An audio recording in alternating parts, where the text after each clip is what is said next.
हाग्रामा महिलारिया गोहोआव गैला बेनिखायनो बिक्रम दैमारिया सैमा फाग्ला बायदि जाबाय। जाय समाव सोमावसारनाय जादोंमोन बै समाव बिक्रम दैमारिया बहा गोमाना दङमोन। जाय समाव सोमावसारनाय जादोंमोन बै समाव जुवानि फैसा लानानै दुलाराय बर' फरायसा आफादनि संबिजिरनि बेरेखा खामानि मावनानै प्रहलाद ब्रह्मआ मानो होखारजादोंमोन। बेफोरबायदि कुइसनखौ रायजो राजा दिनै खालामो। बै समाव बिक्रम दैमारि बिथाङा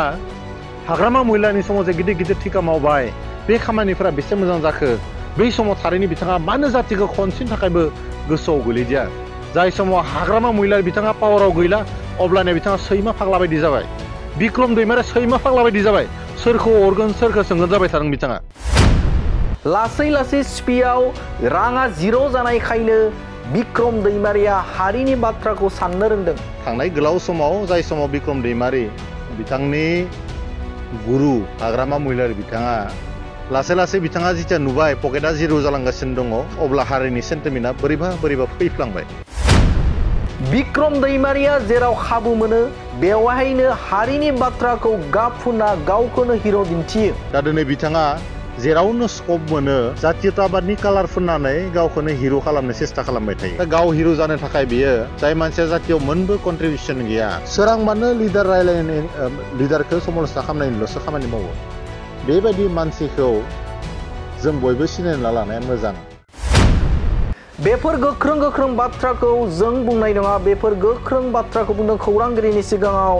इउपिपिएल लाइमोन गांखंनि बुंथिगिरि रंगुल बर'आ। बिथां रंगुल बर'आ गोख्रों रावजों बिक्रम दैमारिखौ सोंखारिबावदों। हारिनि थाखाय जाय समाव सोमावसारनाय जादोंमोन बै समाव बिक्रम दैमारिया बहा दंमोन।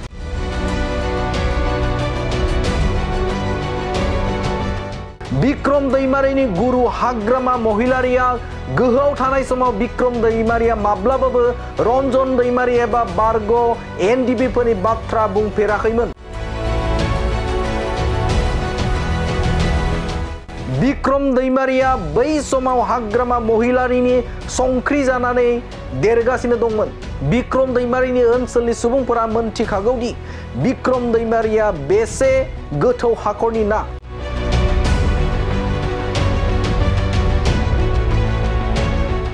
दुलाराय बर' फरायसा आफादनि आफादगिरि दिपेन बर'आ बर' हारिखौ खौसे जानो खावलायनायखौ लानानै सोरबा दैदेनगिरिनि राजखान्थिखौ सिफायनो थाखायसो बिक्रम दैमारिमोनहा खौसेथिनि बाथ्रा बुंफ्लाना हारिनि गेजेराव गुलाय गुजाय राजखान्थि मुलाम्फाखौ लानो सानदों। बेखौ बर' रायजो राजाफ्रा गनायना लानो हाया। बेफोर गोख्रों बाथ्राखौ बुंदों बिथां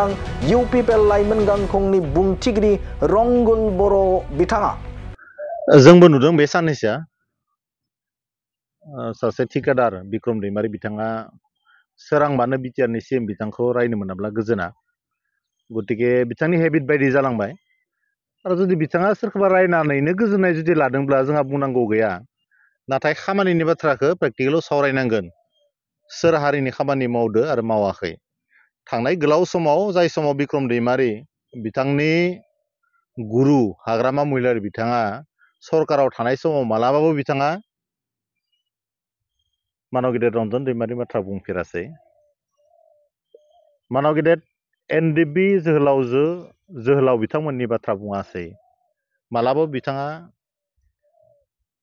एक्स ग्रेसियानि बाथ्रा मार्टियार्स फेमिलिनि बाथ्रा रिहाबिलिटेसननि बाथ्रा मालाबाबो बुंफेरासै। मालाबाबो साख्रि बाख्रिनि बाथ्रा बुंफेरासै। मानोना बै समाव बिथाङा हाग्रामा महिलारि बिथांनि संख्रि जानानै देरगासिनो दङमोन।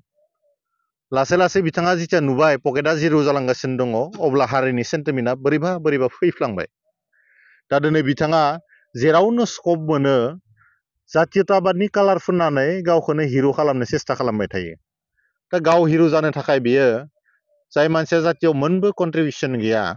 सोरांबानो लिडार रायलायनाय लिडारखौ समालोचना खालामनायनिल'सो खामानि मावो। बेबायदि मानसिखौ जों बयबो सिनायना लानाया मोजां। आरो बिथांनि जा एरियानि डाटा बिथांनि जा माने केरेक्टार बेनि सायाव जोङो बुंसोनांगौ दङ होननानै सानाखै। बिथांनि एरियानि मानसिफोरा मोनथिगौ बिक्रम दैमारिया बेसेबां गोथौ हाखरनि ना। बेयो मा मा खामानि मावो बिथांनि सिगांनि जिफोर खामानि दामानि बेयो बेसेबांबा मोजां बेसेबां मोजां मावदों मावाखै बे बाथ्राखौ मोनथिगौ। दा बाथ्राया जाबाय दिनै खौसेथिनि बाथ्रा जेराव सावरायबाय थादों बयबो सिरियास हारिखौ लानानै बे समाव बिक्रम बायदि थिफुदला मानसिया जानला मानला बाथ्रा बुंनाया बर' हारिनि थाखाय बेसेबां गनायथावना जादों आरो जायाखै बेसेबां एक्सेप्टेबल दिनैनि तारिखआव साननैसो सिगाङाव गावसोरानो बुंबाय जे मानाव गेदेर एबसुनि आफादगिरि दुलाराय बर' फरायसा आफादनि आफादगिरि बिथाङा जि बाथ्राखौ खावलायदों जि बाथ्राखौ आपिल खालामदों जि बाथ्राखौ बर' रायजो राजानि गेजेराव हगारदों बे बाथ्राया जेनुइन बाथ्रा बयबो खौसे जानांगौ हारि हिसाबै नाथाय जों बेखौबो बुंदों लोगोसे जे हारि हिसाबै खौसे जानायाव जोंहा बुंनांगौ गैया नाथाय सोरबा सासे दैदेनगिरिनि राजनीति केरियारखौ इस्टाब्लिश खालामनो थाखायसो जुदि बिक्रम दैमारि बिथांमोना खौसेथिनि बाथ्राखौ बुंनानै हारिनि गेजेराव गुलाय गुजाय राजनीति फायदा जुदि लानो नागिरोबा बेखौ खिन्थु बर' रायजो राजा बिथांमोना गनायनाय नङा बिथांमोना खौसेथिनि बाथ्राखौ गोजौआव बुंफ्लाबाय थादों नाथाय सोरांबानो बिथांमोना मिडियानि सिगाङाव लिडारफोरखौ जोबोद गाज्रि समालोचना खालामो बेजों बोरै खौसेथिया जानो दिनै सावरायनायनि प्रसेसा मोजां थांगासिनो दं होननानै बुंदों टेकनिकेल सेसनाव सहैहां होननानै बुंदों नाथाय बै समावनो बिथांमोना सानफ्रोमबो रेगुलार बिथांमोना जोंनि दैदेनगिरिफोरखौ बर' हारिनि दैदेनगिरिफोरखौ फारसेनिफ्राय गाज्रि समालोचना खालामनानै बिथांमोननि जा ससियेल इमेज जातीयताबादनि जा इमेज हारिनि खाथियाव जि कन्ट्रिबिउसन दंमोन बेखौ एसिमिलेट खालामनो बिथांमोना हाग्रामा महिलारिनि पलिटिकेल एजेन्डायाव बिथांमोना स्पाइ हिसाबै खामानि मावगासिनो दङ दा बिथांमोना जेरैबायदि गुनजिर हिसाबै हारिनि खौसेथिखौ बारे बारे माने सेफायनो नागिरदों गले गले सेफायनो नागिरदों जोंहा बेवहाय बुंनो गोनां दङ जोङो राजखान्थिबाबो बिथांमोनखौ बुंनो गोनां गैया राजनितियाव समालोचना जागोन आरो साफ्रोमबो मानसिया बेयाव अधिकार थागोन नाथाय जिथिया हारिनि खौसेथिनि बाथ्रा फैगोन बै समाव बिथांमोना जिखौ गोसो बेखौनो मिडियानि सिगाङाव ओंखारनानै थिफुदला बाथ्रा बुंनायनि गेजेरजों हारियाव जे मोनसे खैफोद फैगासिनो दङ बे खैफोदखौ बिथांमोना नुहुरखानानै मानो गले गले लाबोनो नागिरदों थांनाय गोलाव समाव भाइलेन्सजों साग्लोबजानानै बर'फोरा बेसेबांबा लुजार जानो गोनां जादों हारिनि संग्रामनि मुङाव माखासे मोजां मानसिफोराबो भिक्टिम जानो गोनां जादों जायफ्रा मुंख्लं जादों बे मुंख्लंफोरनि खाथियाव बिक्रम दैमारिनि कन्ट्रिबिउसना मा बिथाङा साबेसे मुंख्लंफोरखौ न'खर न'खर थांनानै खबर लादों बा हाग्रामा महिलारिनि समाव बिथांमोना सरकाराव दङमोन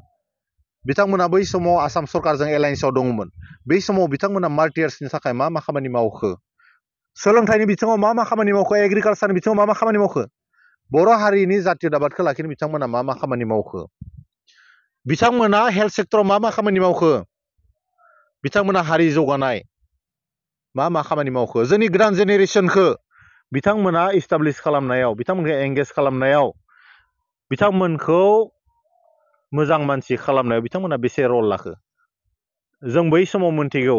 बिपिएफ होननाय मोनसे राजखान्थि हान्जाया जौ जुवा आरो हिनजावजों गेलेनानै 17 बोसोर बारहोदों बे बाथ्राफोरखौ जों दिनै बुंफिननो नागिराखै नाथाय जिथिया कास्टममोन बायदि मानसिया बिक्रम बायदि मानसिया गले गले मिडियानि सिगाङाव ओंखारनानै जेन गावसोरसो हारिनि थाखाय लाइफखौनो बावसोमदो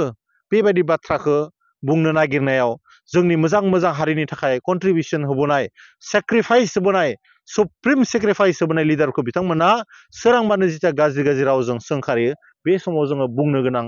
जायो आरो जोंहाबो माखासे बाथ्रा बुंनो गोनां थागोन बिथांमोना दिनैनि तारिखआव जातिखौ लानानै जाहाथे गले गले गेम गेलेया बे बाथ्राखौ जोङो स्पष्ट'भाबै खावलायदों जों कास्टम बिथांखौबो खावलायदों सोरबा प्रहलाद ब्रह्म बिथांखौ खावलायदों बिथांमोना मोनसे समाव जुवा गेलेनानै सोरबा जुवानि फैसा खांनानै सोरबा हिन्जावनि केस जानानै होखारजादों बे बाथ्राखौ जों बुंनो थाङाखै बिथांमोना खमसे खम गावनि केरेक्टारखौ थिग खालामना लाग्रो बेनि उनाव जातिनि बाथ्राखौ बुं जाय समाव सोमावसारनाय जादोंमोन बै समाव बिक्रम दैमारिया बहा गोमाना दङमोन जाय समाव सोमावसारनाय जादोंमोन बै समाव जुवानि फैसा लानानै दुलाराय बर' फरायसा आफादनि संबिजिरनि बेरेखा खामानि मावनानै प्रहलाद ब्रह्मआ मानो होखारजादोंमोन बेफोरबायदि कुइसनखौ रायजो राजा दिनै खालामो बै समाव बिक्रम दैमारि बिथाङा हाग्रामा महिलानि समाव जे गिदिर गिदिर थिखा मावबाय बे खामानिफोरा बेसे मोजां जाखो बै समाव थारैनो बिथाङा मानो जातिखौ खनसेनि थाखायबो गोसोआव गोलैदिया जाय समाव हाग्रामा महिलारि बिथाङा पावाराव गैला अब्लानिया बिथाङा सैमा फाग्ला बायदि जाबाय बिक्रम दैमारिया सैमा फाग्ला बायदि जाबाय सोरखौ अरगोन सोरखौ सोंगोन जाबाय थादों बिथाङा दा आं बिथांखौ एसे धैर्य हमनो थाखाय खावलायदों नोंथांनि जा धोरोम बे धोरोमाबो माने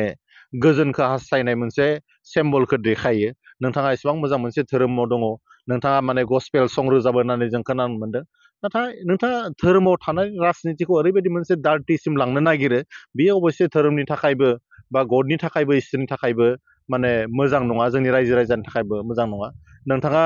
जों खोनादों जे बाइबेलनि समायखिरा लानानै माखासे समाव नोंथाङा खामानि मावो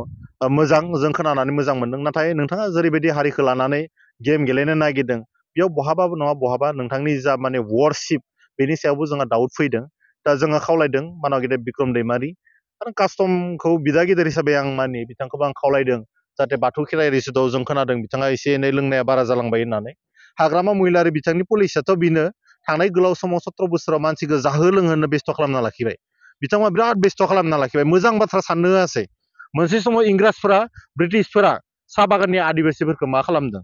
बिथांमोनखौ माने ओरैबायदि माने इनभल्भ खालामना लाखिबाय जाहाथे बिथांमोना सोलोंथायाव जौगानो हायाथों बिथांमोनखौ ओरैबायदि दासि बायदि बाहायबाय बेबायदिनो एखे पलिसिजों हाग्रामा महिलारि बिथाङा लोंहो जाहो इजि मानियाव खारहोनानै सेंग्रा सिख्लाफोरखौ बै समाव इनभल्भ खालामनानै क्वालिटि इडुकेसन लानायाव बादा होदोंमोन दा बै समाव हिउमेन रिसर्स बानायनायाव मानाव गेदेर हाग्रामा महिलारि मालाबाबो गोसो होआसै खिन्थु दिनैनि तारिखाव बिथांमोना जाय समाव पावारा गोमाजाबाय बे समाव बिथांमोना फाग्ला बायदि जानानै आबुल ताबुल जे नामो जानला मानला बुखिबाय थादों आरो बिनिनो साफा साफा एजेन्ट हिसाबै हारिखौ सेंखावनाय हारिनि खौसेथिखौ गुबुंले खालामनाय बिक्रम दैमारिमोन बायदि मानसिया रल लागासिनो दङ बेयो जोंनि थाखाय जोबोद दुखु गोनां जोंनि बर' हारि हिसाबै जोबोद दुखु गोनां बिथांमोना गोसो गोरबोजों हारिनि जुदि खामानि मावदोंब्ला मिडियायाव बुखियाबाबो जायो जाय मानसिया हारिनि खामानि मावो बियो गोसो गोरबोजों सिक्रेट सुपारस्टार बायदि बिसोर सिरि सिरि खामानि मावबाय थायो बिथांमोना सानफ्रोमबो गावसोरसो हारिनि थाखाय ए टु जेड मावबाय होननाय बायदि बुंनानै लानो नागिरो जाहिर खालामनो नागिरो बेजों हारिया मालाबाबो डेभेलप जानाय नङा दिनै आं खावलायदों प्रहलाद ब्रह्म बिथांखौबो कास्टमा जिथु नोंथांजोंनो थायो एसे बिथांखौ बादा होनो बिथाङा जिथु दासो माने गोदानै संसार जाहांदों बिथाङा मोनसे मोजां संसार दङ गतिके दानो माने बिथांखौ बाथौ खेराइ रिजर्टआव लांनानै बहाबा गौराङाव लांनानै लोंहो जाहो खालामनानै दा जों खोनानो मोन्दों गोबां माने लाइमोनफोरा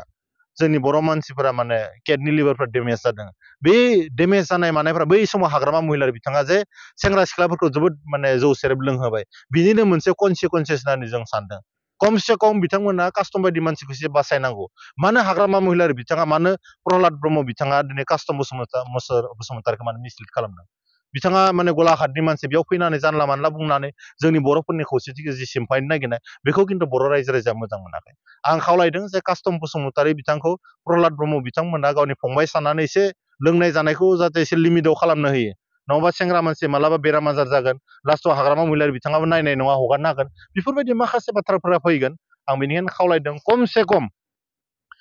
कास्टम बसुमतारि बिक्रम दैमारि प्रहलाद ब्रह्म बिथांमोना मोजां मानसि जानो हायाखैब्लाबो मिडियायाव जुदि ओंखारोब्ला गोदान जेनेरेसननि बाथ्रा इयुथफोरनि बाथ्रा फंसेबाबो जाहाथे बुङो जे बोरै जों हिउमेन रिसर्स दानो हागोन बर' हारिखौ बोरै जोङो मास्टार रेस हारि गायसननो हागोन बे बाथ्राखौ आं बुंनो थाखाय खावलायदों लोगोसे आं मोनसे बाथ्राखौ खावलायनो नागिरदों जाहाथे खमसे खम बिथांमोना साथामाबो जुदि बहाबाफोर सिगां समफोराव पाप खामानि मावदोंबा जों जेरैबायदि खोनादों जे नारि केलेंकारियाव जड़ित दंमोन बिथांमोना होननानै बेफोरबायदि खामानिफ्राय एसे जानगाराव थानो थाखाय बिथांखौ खावलायदों बाजाज बाइक सालायनो मोजां मोनग्रा रायजो राजाफोरनि थाखाय मोनसे गोजोनथाव खौरां सेरफांगुरि बाजाज श'रुमा फुजा 2024 धामाका अफार होगासिनो दं क'क्राझार जिल्ला सेरफांगुरियाव थानाय फुंखा एन्टारप्राइज बाजाज श'रुमा सेप्तेम्बरनिफ्राय 30 अक्ट'बर फुजा 2024 धामाका अफारनि खाबुफोर होगासिनो दं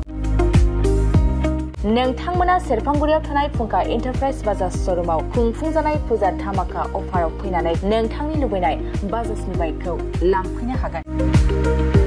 रायजो राजाफोरनो फुंखा एन्टारप्राइज बाजाज श'रुमा लाबोनाय अफारफ्रानो जाबाय 5 litre petrol free pressure cooker free helmet एक्सचेन्जनि एभेलेबल लोगोसे केस होनानै बाइक बायगिरिफोरनो 1000 रां केसबेक हरफिननाय जागोन आरो बाइक बायगिरिफोरनो फ्रि लटारि कुपनबो हरनाय जागोन बे लटारि कुपनाव जाखाङोब्ला washing machine refrigerator android TV smart watch आरो एन्ड्रइड फन बेफोर मोनबा प्राइजफोरखौ मोननो हागोन नोंथाङा आबुङै मिथिबावनो थाखाय 6038 171 91 9101 598021 आरो 9101 5478 92 जानबुं नम्बराव खौरां लाहरनो हागोन